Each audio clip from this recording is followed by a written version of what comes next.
नमस्कार दोस्तों, के एग्ज़ाम फाइट में आपका स्वागत है। कैसे हैं आप सभी?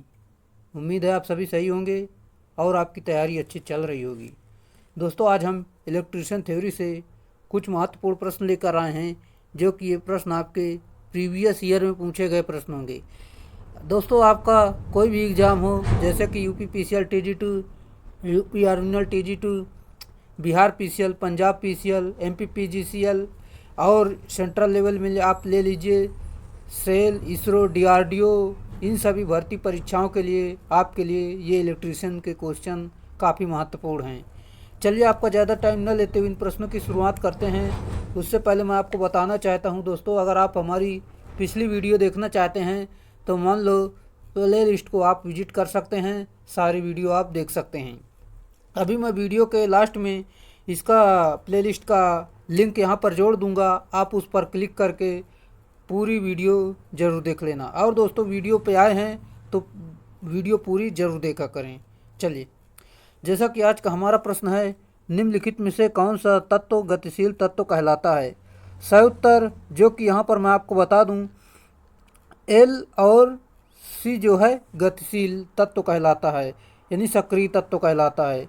यानी आपका एल जो प्रेरकत्व होता है, जो कैपेसिटर होता है, RLC जिसे बोलते हैं, मतलब LC को गतिशील तत्व कहा जाता है, क्योंकि इसमें धारा अथवा वोल्टेज के साथ इनके मान में परिवर्तन संभव होता है। चलिए, अगला प्रश्न। डेड डैश एक विद्युत नेटवर्क का प्रकार है जो अध्यारोपण के नियम का पालन नहीं करता है और साथ ही परिपथ पर प्रचालों के मान विभिन्न कारकों जैसे धारा, वोल्टेज इत्यादि के आधार पर बदलते रहते हैं। सही उत्तर, अरैखिक नेटवर्क। अरैखिक परिपथ एक विद्युत नेटवर्क का प्रकार है जो अध्यारोपण के नियम का पालन नहीं करता है और साथ ही परिपथ प्रचालों के मान विभिन्न कारकों जैसे कि धारा, वोल्टेज इत्यादि के अनुसार बदलते रहते हैं।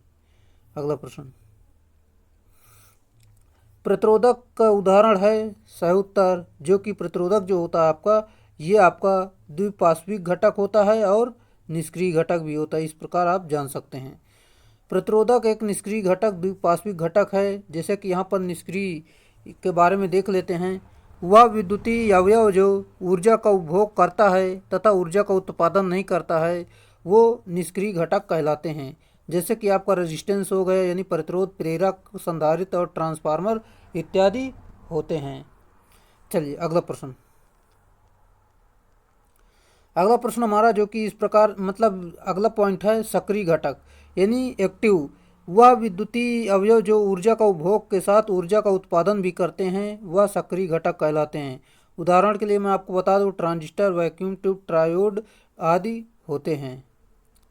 अगला पॉइंट आपका दिया गया जो कि एक पार्श्विक घटक के बारे में देख लेते हैं। एक डिवाइस जो केवल एक ही दिशा में कार्य करता है, अर्थात एक दिशा में ही धारा प्रवाहित होने देता है, वह एक पार्श्विक घटक कहलाता है। जैसे कि डायोड है, अर्धचालक युक्तियाँ ये होते हैं। अगला पॉइंट है द्विपार्श्विक घटक। वह डिवाइस जो दोनों दिशाओं में कार्य करते हैं, अर्थात धारा दोनों दिशाओं में प्रवाहित कर सकते हैं, वह द्विपार्श्विक घटक कहलाते हैं। जैसे कि आपका प्रतिरोध होता है। अगला प्रश्न हमारा दिया गया है जो कि इस प्रकार है। जैसे कि एक परिपथ जिसमें ना तो कोई ऊर्जा स्रोत होता है और ना ही EMF स्रोत होता है, डेड डैश कहलाता है। सही उत्तर, निष्क्रिय परिपथ कहलाता है। चलिए, यहाँ पर मैं आपको बता दूँ जो कि निष्क्रिय परिपथ के बारे में, क्षेत्र के आधार पर एक निष्क्रिय घटक यानी पैसिव कंपोनेंट वह है जो ऊर्जा का उपभोग तो करता है पर इसका उत्पादन नहीं करता है, अथवा यह वो घटक है जो शक्ति प्रवर्धक यानी पावर गेन में अक्षम होते हैं। अतः पूरी तरह से निष्क्रिय घटकों से बना एक इलेक्ट्रॉनिक परिपथ निष्क्रिय परिपथ कहलाता है। जैसा कि यहाँ पर निष्क्रिय घटक के बारे में देख लेते हैं। प्रतिरोध, प्रेरकत्व, संधारित्र, डायोड होते हैं। यानी आपका रेजिस्टेंस हो गया, प्रेरकत्व हो गया, कैपेसिटर हो गया, डायोड हो गया। सक्रिय घटक के बारे में देख लेते हैं। ट्रांजिस्टर हो गया, मॉसफेट हो गया, ट्रायोड हो गया, पेंटोड हो गया, ऑपरेशनल एम्पलीफायर, ये सभी होते हैं। अगला प्रश्न। जैसे कि अगला प्रश्न है आपका, जैसे कि कंपनसेशन प्रमेय व्यापक रूप से संबंधित है। सही उत्तर आपका हो जाएगा जो कि नेटवर्क में टॉलरेंस प्रभाव, इसका सही उत्तर है। चलिए, देख लेते हैं पूरी व्याख्या सहित। कंपनसेशन प्रमेय व्यापक रूप से नेटवर्क में टॉलरेंस प्रभाव से संबंधित होता है। चलिए अगला पॉइंट है, अगला प्रश्न। सोल्डरिंग सामग्री को हटाने के लिए प्रयोग की जाने वाली सामग्री को क्या कहा जाता है? सही उत्तर डिसॉल्विंग कहलाता है। जैसा कि सोल्डरिंग सामग्री को हटाने के लिए डिसॉल्विंग सामग्री का प्रयोग किया जाता है। अगला प्रश्न हमारा दिया गया जो कि देख सकते हैं आप। यदि 15 ओम, 20 ओम और 35 ओम के 3 रेजिस्टेंस श्रेणी क्रम में संयोजित है तो कुल प्रतिरोध की गणना कीजिए। श्रेणी क्रम में है तो सिंपल से आप जोड़ लीजिए, जो कि यहाँ पर 15, ये 35, 15, 20 सब जोड़ेंगे तो आपका यहाँ पर हो जाएगा। जैसे कि मैं आपको बता दूं, आपका 70 ओम बिल्कुल निकल कर आ जाएगा। 15, 20, 35 होता, 35, 35 आपका 70 निश्चित ही आ जाता है। चलिए अगला प्रश्न। सोल्डर को रिकंडीशन करने के लिए उसमें कौन सा पदार्थ मिलाया जाता है? सही उत्तर टिन। सोल्डर को रिकंडीशन करने के लिए उसमें टिन मिलाया जाता है। अगला प्रश्न। शॉर्ट सर्किट यानी लघु पथित परिपथ में प्रतिरोध का मान कितना होता है? सही उत्तर 0 होता है। जैसा कि हमारा प्रश्न अगला है, एक 3 फेज वाले स्टार कनेक्टर सिस्टम में लाइन वोल्टेज इसके फेज वोल्टेज के डेड डैश के गुना के बराबर होता है। सही उत्तर जो कि √3 गुना यानी 1.732 के बराबर होता है। एक 3 फेज स्टार कनेक्टेड सिस्टम में लाइन वोल्टेज इसके फेज वोल्टेज के √3 गुना, या आप बोल सकते हैं 1.732 यानी √3 का मान ही है ये होता है। इस तथा लाइन करंट का मान फेज करंट के मान के बराबर होता है, जो कि इस प्रकार देख सकते हैं। ये आपका फेज वोल्टेज जो है, लाइन वोल्टेज फेज वोल्टेज के √3 गुना होता है स्टार में। अगला प्रश्न। डेल्टा कनेक्शन में लाइन धारा फेज धारा के कितने गुना होती है? सही उत्तर जो कि 1.732 यानी √3 गुना होती है। डेल्टा संयोजन में धारा लाइन धारा फेज धारा की 1.732 गुना होती है, जबकि स्टार संयोजन में लाइन धारा फेज धारा के तुल्य यानी बराबर होती है। अगला प्रश्न। 3 फेज स्टार कनेक्शन में फेज वोल्टेज लाइन वोल्टेज का डेड डैश गुना होता है। सही उत्तर 0.577 गुना होता है। 3 फेज स्टार कनेक्टेड में फेज वोल्टेज लाइन वोल्टेज का 0.577 या 1/√3 गुना होती है तथा लाइन धारा फेज धारा के तुल्य होती है। अगला प्रश्न। 3 फेज वाली आपूर्ति प्रणाली में neutral point dead dash connection में उपलब्ध नहीं होती हैं। सही उत्तर डेल्टा में उपलब्ध नहीं होता। 3 फेज वाली आपूर्ति प्रणाली में न्यूट्रल पॉइंट कनेक्शन उपलब्ध नहीं होते हैं, जबकि स्टार कनेक्शन हेतु न्यूट्रल पॉइंट कनेक्शन रहता है, जो वितरण व्यवस्था हेतु आवश्यक है। अगला प्रश्न। निम्नलिखित विधियों में से एक को पहचानें जो केवल 3 फेज के लोड की आपूर्ति करने में सक्षम है। सही उत्तर डेल्टा कनेक्शन।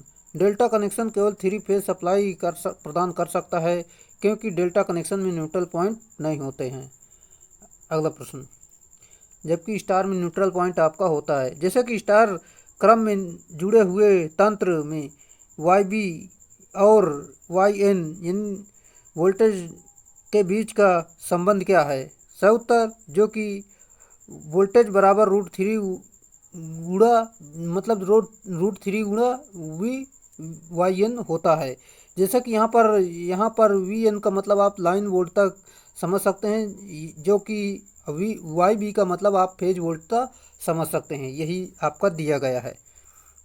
चलिए यहाँ पर मैं आपको बता भी देता हूँ, जो कि 3 फेज प्रणाली में स्टार क्रम में लाइन धारा फेज धारा के तुल्य होती है, जबकि फेज वोल्टता लाइन वोल्टता की √3 गुना होती है तथा तुल्य पावर आपका मान दिया गया है √3 लाइन वोल्टेज लाइन धारा cos फाई यानी cos फाई गुणे में होता है। इस प्रकार आप इसका भी देख सकते हैं।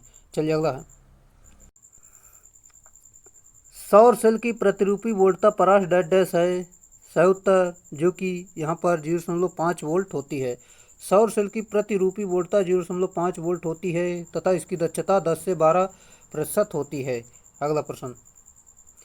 अगला प्रश्न हमारा दिया गया जो कि इस प्रकार मैं आपको बता दूं, जैसा कि बैटरी के सेल के समांतर संयोजन का कारण है।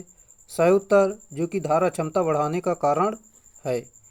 चलिए देख लेते हैं। बैटरी के सेल को समांतर में जोड़ने से बैटरी की धारा क्षमता बढ़ जाती है, जबकि बैटरी के सेल्स को सीरीज में जोड़ने से बैटरी की वोल्टेज क्षमता बढ़ जाती है। इस प्रकार आप जान सकते हैं। अगला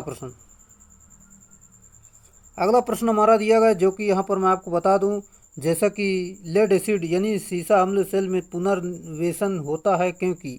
सही उत्तर, जो कि उसकी रासायनिक प्रक्रिया उत्क्रमित होती है।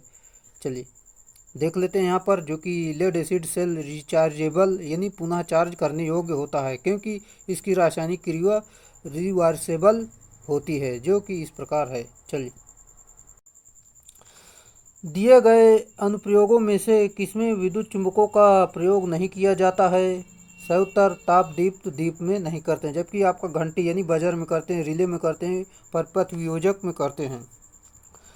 बजर, रिले, परिपथ वियोजक सभी सुरक्षा युक्तियाँ होती हैं जिसमें विद्युत चुंबक का प्रयोग किया जाता है, जबकि ताप दीप में विद्युत चुंबक का प्रयोग नहीं किया जाता है। वास्तव में यह सभी इलेक्ट्रिकल युक्तियाँ होती हैं। अगला प्रश्न, निम्न धारकता वाले डेड डैश पदार्थों का उपयोग के रूप में ऊर्जा और संचार तंत्र में किया जाता है। सही उत्तर, लौह चुंबकी। निम्न धारकता वाले लौह चुंबकीय पदार्थ का उपयोग रूप से ऊर्जा और संचार तंत्र में किया जाता है। जहां निम्न धारकता से तात्पर्य कम चुंबकीय धारण क्षमता, जिसे आम भाषा में लो रिटेंटिविटी कहा जाता है। अगला प्रश्न जो कि इस प्रकार है, जैसा कि यहाँ पर मैं आपको बता दूं, निम्नलिखित में से किस चुंबकीय पदार्थ में असमान परिमाण के साथ प्रति समांतर यानी एंटी पैरेलल संरेखित चुंबकीय मोमेंट होते हैं? सही उत्तर, फेरोमैग्नेटिक पदार्थ इसका सही उत्तर है। फेरोमैग्नेटिक पदार्थ चुंबकीय पदार्थ के असमान परिमाण के साथ प्रति समांतर यानी एंटी पैरेलल संरेखित चुंबकीय से मोमेंट होते हैं। अगला प्रश्न, निम्नलिखित में से कौन सा सामूहिक चुंबकीय अन्योन्य क्रियाएं प्रदर्शित नहीं करता है और चुंबकीय रूप से व्यवस्थित नहीं होता है?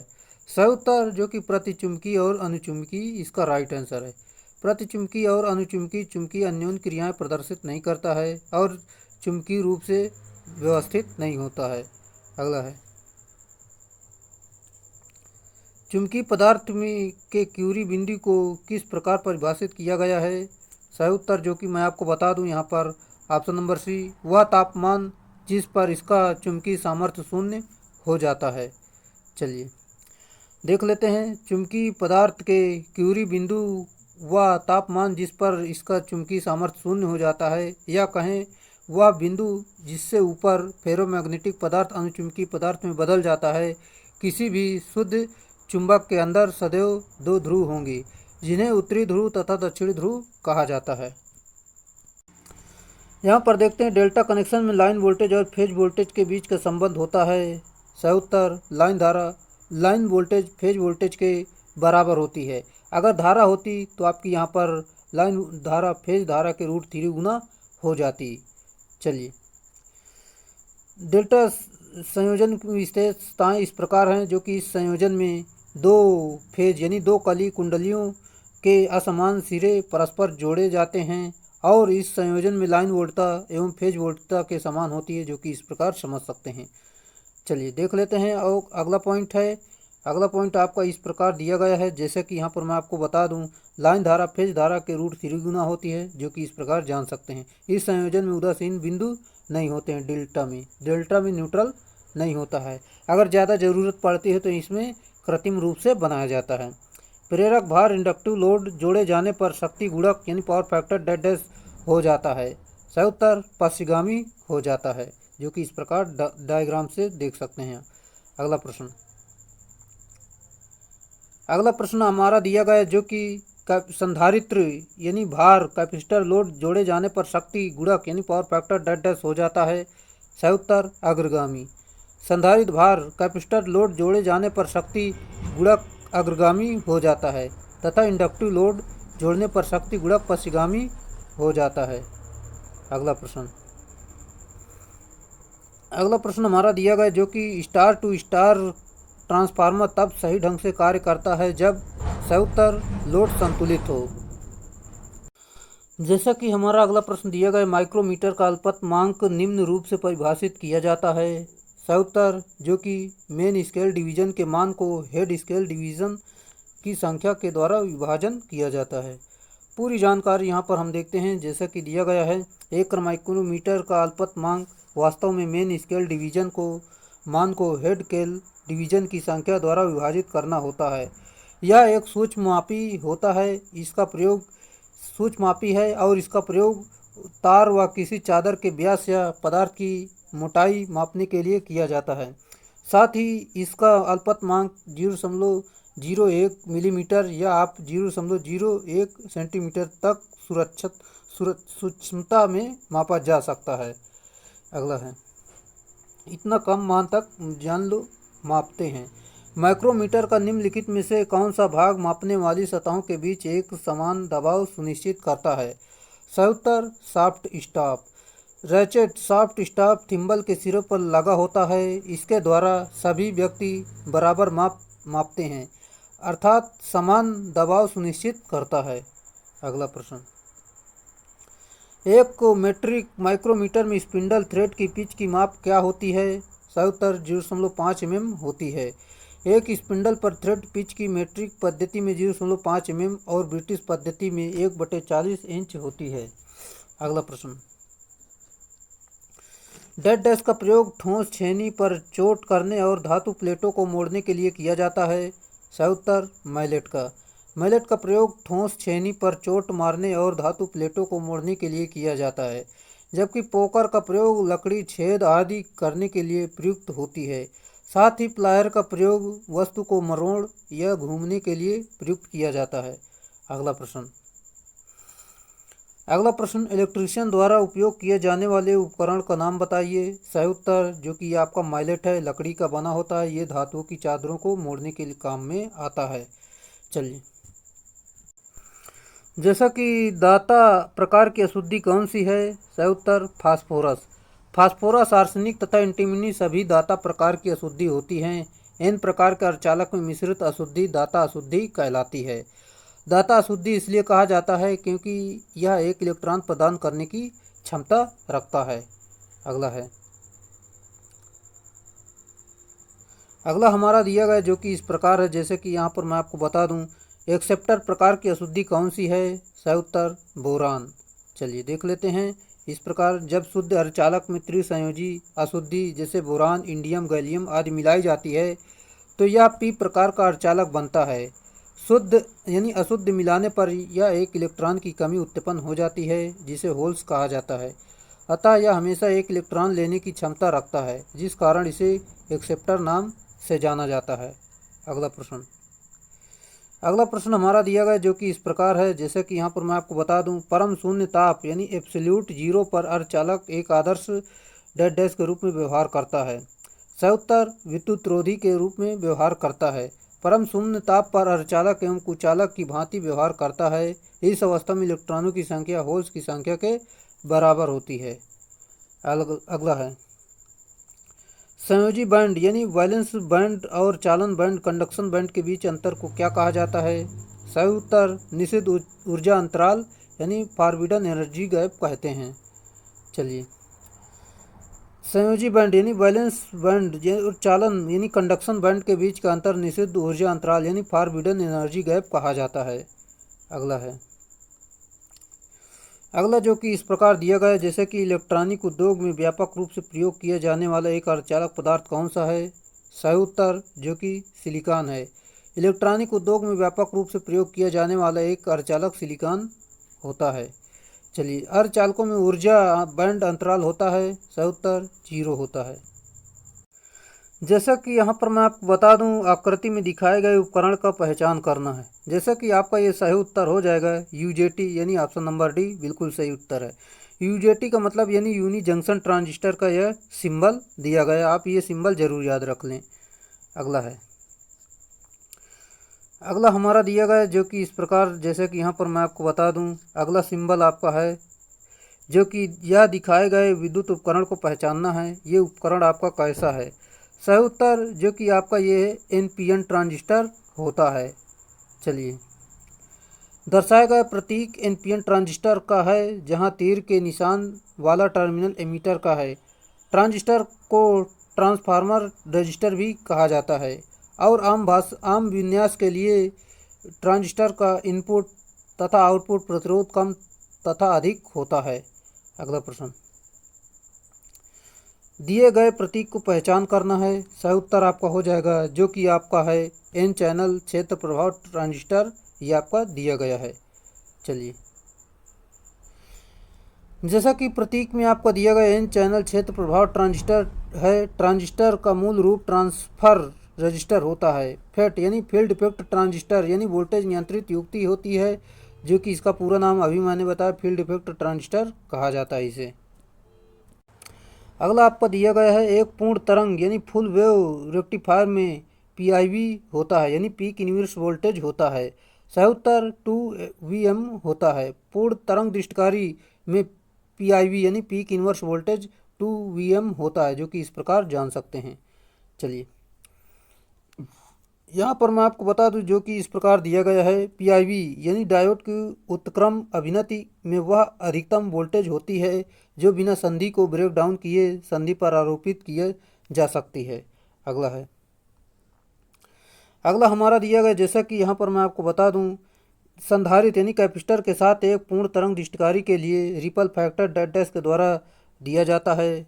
सही उत्तर जो कि R बराबर 1/4√3 FRL × C होता है। आप इसे ज़रूर याद रखें।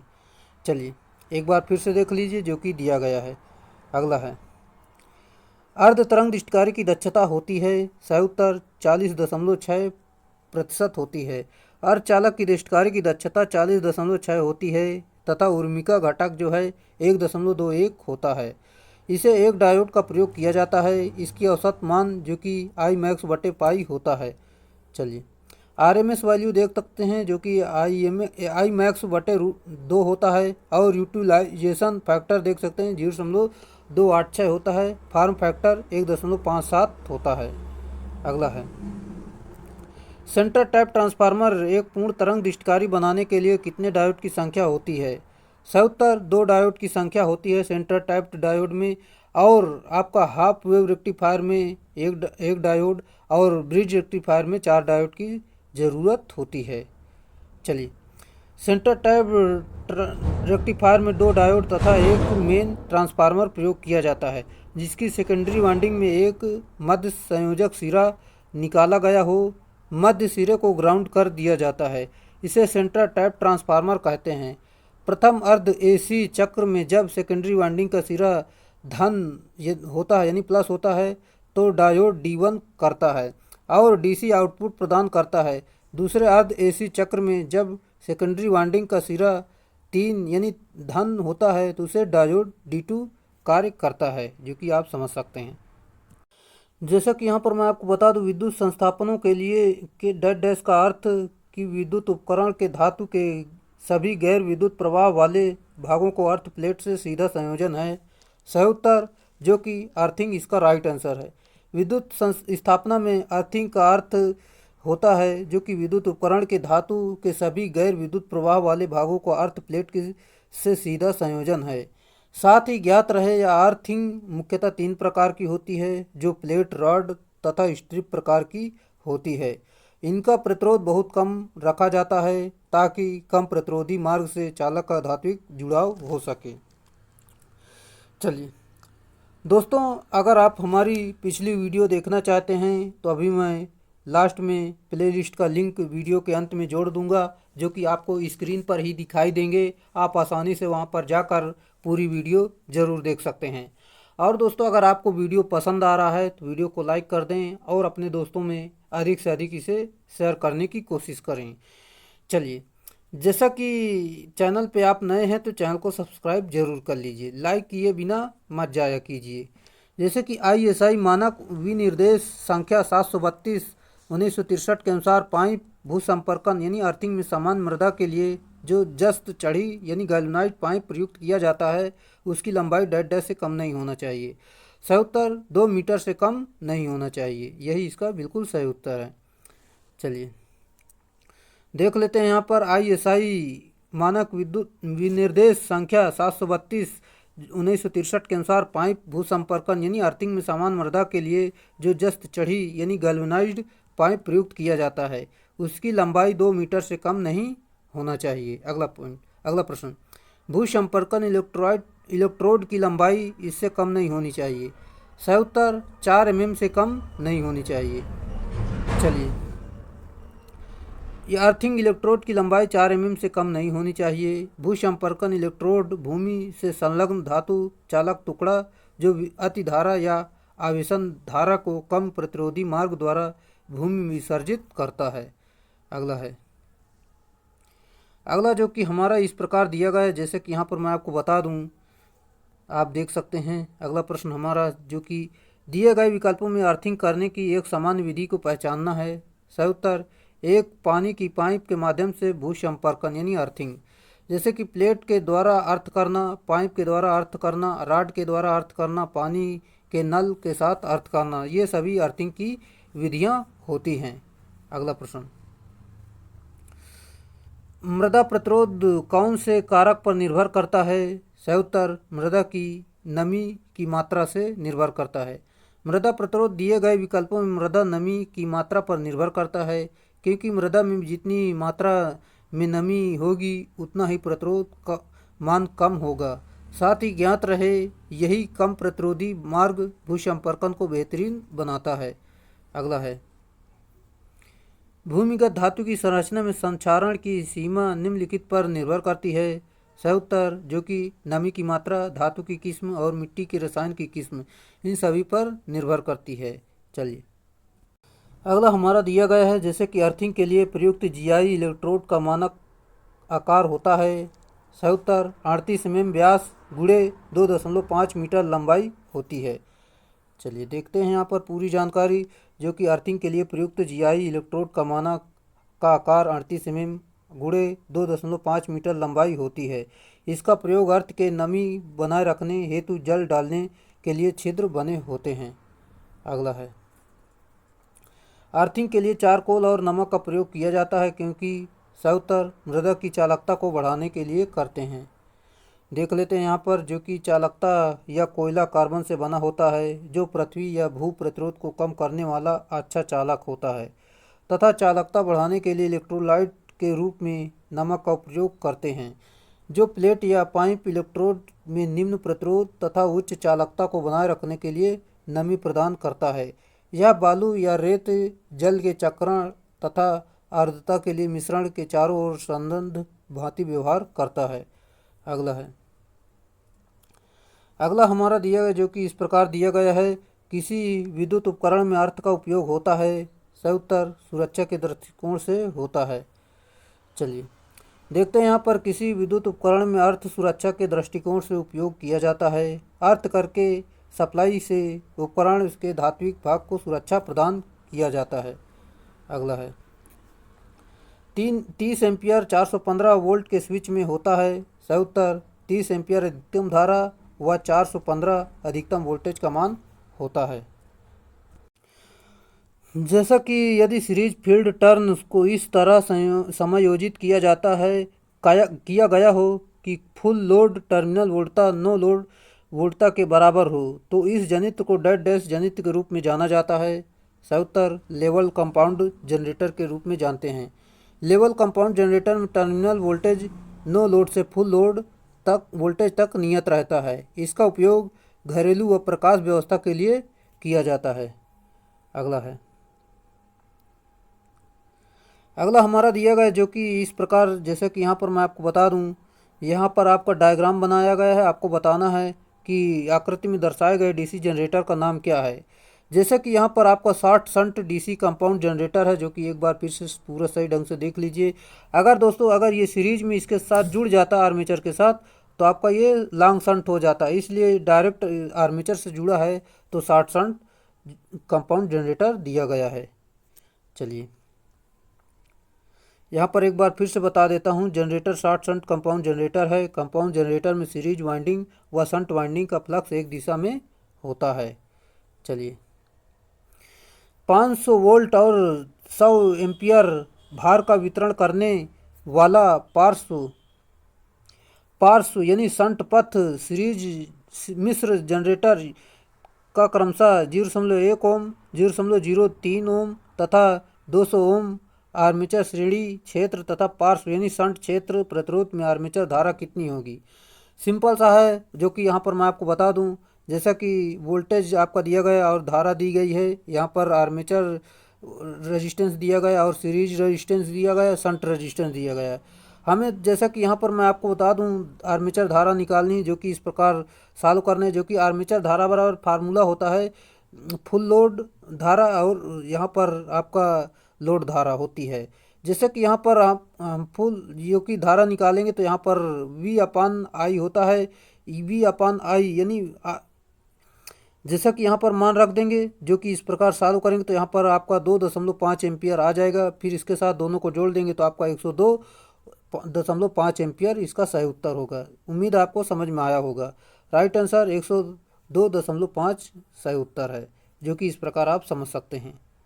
अगला है, लंबी दूरी वितरण लाइनों के लिए प्रकार के डीसी जनरेटर का प्रयोग होता है। सही उत्तर जो कि संचयी यानी संचयी संयोजित जनरेटर होता है। लंबी दूरी वितरण लाइनों के लिए संचयी यानी यौगिक जनरेटर का प्रयोग किया जाता है, जबकि ज्ञात रहे बैटरी चार्जर में शंट जनरेटर ट्रैक्शन के लिए डीसी सीरीज जनरेटर का प्रयोग करते हैं। हमारा अगला दिया गया घनत्व यानी बी है के अंदर रखा गया है और करंट जो है कंडक्टर के मध्य बह रहा है, तो उस पर बल की भयावह क्या होगी। सही उत्तर जो कि ऑप्शन नंबर बी एफ बराबर जो कि BIL साइन थीटा होता है। चलिए देखते हैं यहाँ पर, जो कि इस प्रकार दिया गया है। एल लंबाई का चालक जब H सामर्थ्य वाली चुंबकीय क्षेत्र में रखा जाता है, जिसका फ्लक्स घनत्व B है और चालक के माध्यम से धारा प्रवाहित हो रही है, तो उस पर एक बल कार्य करता है। उसे निम्न रूप से प्रदर्शित किया जाता है, जो कि इस प्रकार समझ सकते हैं, दिया गया है। अगला है, यदि चालक चुंबकीय क्षेत्र में समांतर हो जाए तो उस व्यवस्था में कोई बल कार्य नहीं करेगा, जो कि F बराबर VIL साइन 0 हो जाएगा। तो आपका यहाँ पर सॉल्व करेंगे तो आपका F बराबर 0 हो जाएगा पूरा। कॉपर लॉस डैश डैश के अनुपातिक होता है। सही उत्तर जो कि I स्क्वायर के अनुपातिक होता है। चलिए देख सकते हैं यहाँ पर, जो कि आपका दिया गया है, कॉपर लॉस विद्युत धारा के वर्ग के अनुपातिक होता है, जो कि इस प्रकार समझ सकते हैं आप। अगला प्रश्न, एक डीसी मोटर अधिकतम यांत्रिक शक्ति उत्पन्न करेगा जब EMF प्रयुक्त विभव का अनुपात होगा। सही उत्तर 0.5 होगा। इस प्रकार देख सकते हैं, विद्युत वाहक बल जो कि वोल्टेज का आधा होता है। इस प्रकार सॉल्व करेंगे तो आपका 0.5 निकल कर आ जाएगा। अगला है, अगला दिया गया डीसी सीरीज मोटर में शाफ्ट बल युग्म का आर्मेचर बल युग्म से कम होने का कारण है। सही उत्तर स्ट्रे हानियाँ। जैसा कि किसी स्थिर संचालन क्षेत्र के लिए किस डीसी मोटर के गुण दोष किसी 3 फेज इंडक्शन मोटर के समान होते हैं। सही उत्तर डीसी शंट मोटर। किसी स्थिर संचालन के क्षेत्र में डीसी शंट मोटर के गुण दोष किसी भी 3 फेज इंडक्शन मोटर के समान होते हैं। इसमें वोल्टेज नियत होते हैं। इस शंट मोटर का उपयोग नियत वोल्टेज वाली जगहों पर होता है। अगला है, डीसी किसी शंट मोटर के सप्लाई टर्मिनल को उल्टा कर दिया जाता है तो मोटर पर क्या प्रभाव पड़ेगा। सही उत्तर समान दिशा में चलेगी, यानी कोई परिवर्तन नहीं होगा। अगर हम पोलरिटी बदलते हैं तो स्टेटर व आर्मेचर दोनों को आपस में स्थापित हो जाते हैं, यानी दोनों आप बदल जाते हैं, इसलिए मोटर हमेशा समान दिशा में चलेगी। अगला है, डीसी मशीनों में निम्नलिखित में से कौन से परीक्षण में से कम 2 मशीनों की आवश्यकता होती है। सही उत्तर बैक टू बैक टेस्ट में 2 मशीनों की कम से कम आवश्यकता होती है। डीसी मशीन में हॉपकिंसन टेस्ट को बैक टू बैक टेस्ट कहा जाता है। यह एक फुल लोड टेस्ट, इसमें 2 एक समान मशीन एक दूसरे से युग्मित होती है। अगला है, पूर्ण भार स्थिति के तहत निम्नलिखित में से कौन से परीक्षण किए जाते हैं। सही उत्तर जो कि यहाँ पर हॉपकिंसन परीक्षण और आपका संपनर परीक्षण किया जाता है। हॉपकिंसन परीक्षण व संपनर परीक्षण पूर्ण भार पर स्थिति में किए जाते हैं। यह मशीनों की पूर्ण भार की स्थिति में क्षमता का पता लगाने में किया जाता है। अगला है, स्विनबर्न परीक्षण के दौरान लव हानि को डैश डैश माना जाता है। सही उत्तर स्थिर माना जाता है। स्विनबर्न परीक्षण के दौरान लव हानि को स्थिर माना जाता है। इसे ओपन सर्किट परीक्षण भी कहा जाता है। अगला है, तापमान वृद्धि परीक्षण यानी टेम्परेचर राइजर टेस्ट को डेड डैश भी कहा जाता है। सही उत्तर ऊष्मा संचरण परीक्षण कहते हैं। चलिए, तापमान वृद्धि परीक्षण यानी टेम्परेचर राइजर टेस्ट को ऊष्मा संचरण परीक्षण भी कहा जाता है। जैसा कि हमारा अगला दिया गया है, डीसी मोटर की इलेक्ट्रिकल दक्षता निम्नलिखित में से किसके बराबर होती है। सही उत्तर जो कि इनपुट पावर माइनस कुल लॉसेस बटे इनपुट पावर होता है। इसका फार्मूला आप जरूर याद रखें। चलिए, देख सकते हैं यहाँ पर जो कि डीसी मीटर की विद्युत दक्षता जो कि दी गई इनपुट पावर यानी इनपुट शक्ति माइनस कुल हानि बटे इनपुट शक्ति होता है। इस फार्मूले से आप निकाल सकते हैं। अगला प्रश्न, स्टार्टर का क्या काम होता है। सही उत्तर स्टार्ट करते समय आर्मेचर में धारा को सीमित रखना। चलिए देखते हैं यहाँ पर जो कि इस प्रकार दिया गया है। मोटर को स्टार्टर का मुख्य कार्य स्टार्टिंग धारा को कंट्रोल करना या लिमिट करना होता है। स्टार्टर 3 बिंदु तथा 2 बिंदु यानी 3 पॉइंट, 2 पॉइंट और 4 पॉइंट वाले होते हैं। 2 पॉइंट आपका सीरीज मोटर के लिए होता है। 3 पॉइंट जो होता है शंट या कंपाउंड मोटर दोनों में यूज कर सकते हैं। हालांकि मुख्यतः 3 पॉइंट वाला शंट मोटर के लिए प्रयोग करते हैं। अगर आपका कंपाउंड मोटर होता है जो कि आपका 4 पॉइंट स्टार्टर के लिए उपयुक्त होता है उसके लिए। चलिए, यदि किसी डीसी मोटर पर वोल्टेज लगा है तो यदि बैक ईएमएफ डेड डैश के तुल्य हो तो अधिकतम पावर डेड डैश बनेगी। सही उत्तर जो कि वोल्टेज का आधा बनेगी। डीसी मोटर में अधिकतम पावर उस समय उत्पन्न होती है जब मोटर बैक ईएमएफ वोल्टेज का आधा हो। चलिए देख सकते हैं यहाँ पर जैसे कि इस प्रकार दिए गए, डीसी जनरेटर में बैक ईएमएफ टर्मिनल वोल्टेज का दोगुना होता है जो कि इस प्रकार जान सकते हैं। चलिए अगला हमारा दिए गए, किसी सीरीज मोटर को शून्य लोड पर स्टार्ट नहीं करना चाहिए क्योंकि सही उत्तर गति खतरनाक रूप से उच्च होगी। जैसा कि यहाँ पर मैं आपको बता दूं, यदि सीटी की रेटिंग 100/5 एम्पियर हो तो गुणा घटक डेड डैश होगा। सही उत्तर भाग दे देंगे तो आपका यहाँ पर आ जाएगा 20। Right answer option number C बिल्कुल सही उत्तर, यानी प्राइमरी बटे सेकेंडरी होता है। चलिए दिया गया अगला प्रश्न जो कि हम यहाँ पर आपको बता दूं, जैसा कि एक आदर्श ट्रांसफार्मर की इनपुट प्रतिबाधा जिन और लोड आपका दिया गया है।